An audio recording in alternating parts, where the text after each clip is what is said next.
with number 5, let's do the reading. A rectangular television screen has a diagonal measurement of 32 inches. And it's shown right here. Here's your diagonal of the TV. It's 32 inches. So based on this information in the diagram, what are the approximate length for X and with Y of the television? Okay, so let's just go ahead, make sure that you know which triangle that we're working with. Okay.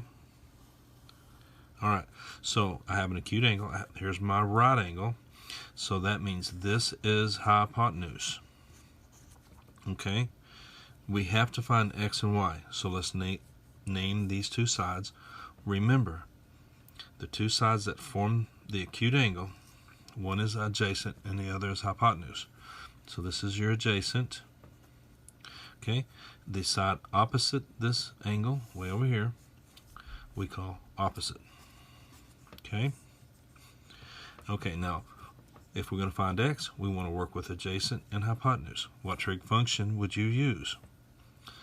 Cosine uses these two sides, adjacent and hypotenuse.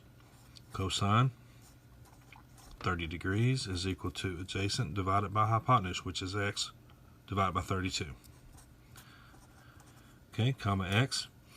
Now, we can use the same acute angle and the hypotenuse and this side here, which is called opposite, but use a different trig function.